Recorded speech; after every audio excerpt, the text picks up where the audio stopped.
regard sur l'histoire, un château fort vivant, aujourd'hui le château du Hollandsbourg.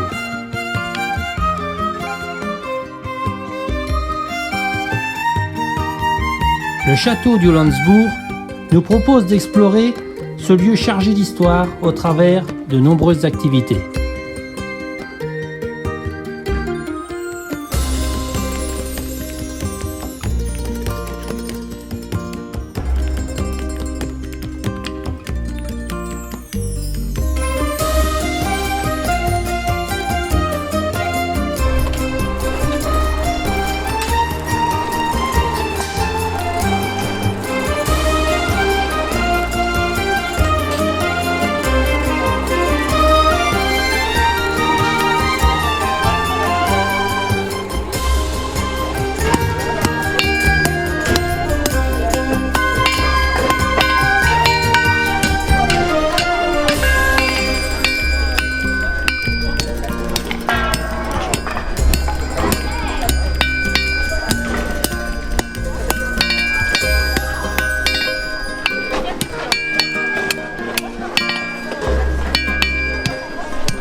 les arbres et utiliser, comme vous pouvez voir un petit peu, pas tout à fait comme les maisons à colombage ici, mais les premières maisons, si on veut, en bois, ont été construites en coupant les arbres ici sur place et ils ont fait un petit village, mais sur une superficie de 5 hectares autour du château, mais beaucoup plus large.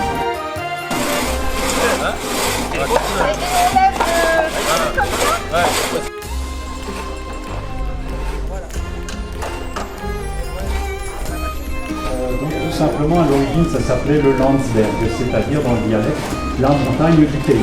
Donc il y avait également un Landsberg dans le Bas-Rhin. Si vous êtes passé par là-bas à l'exposition, vous voyez le château du Landsberg.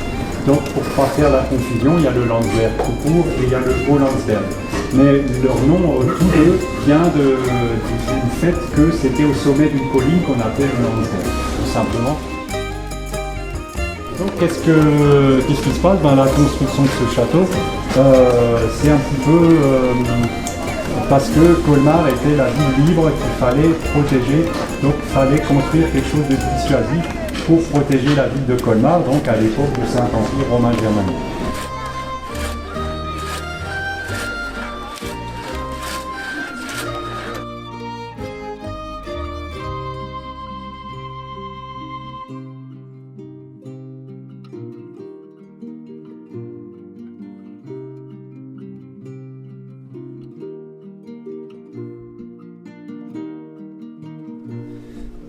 Vraiment, enfin, je veux dire, les Suédois leur ont tout pris. Voilà. Et donc, il n'y avait plus assez de personnes pour s'occuper du château, pour défendre le château. Donc, il a été pris assez facilement par les Suédois et détruit en 1637 par les Français pour éviter qu'on puisse se mettre à l'abri ici avec une armée autrichienne, une armée autrichienne qui, paraît-il, était dans le coin et qui avait pour projet de reprendre Colmar qui avait été prise par les Français. Voilà. Donc c'est pour ça qu'ils ont brûlé tous les bâtiments. Et donc à l'époque, tous les châteaux, donc on va dire les châteaux qui existaient à ce moment-là, qui étaient encore en état, parce que certains étaient déjà détruits pour d'autres raisons, n'étaient plus occupés, eh bien on a démoli tous les châteaux pour éviter que ça puisse servir de refuge à une armée alliée. Donc c'était le cas aussi du Holland. Et du Haut-Königsbourg par exemple, où le siège a tenu 52 jours. Donc il aura fallu 52 jours pour prendre le Haut-Königsbourg. Alors qu'ici c'était beaucoup plus rapide.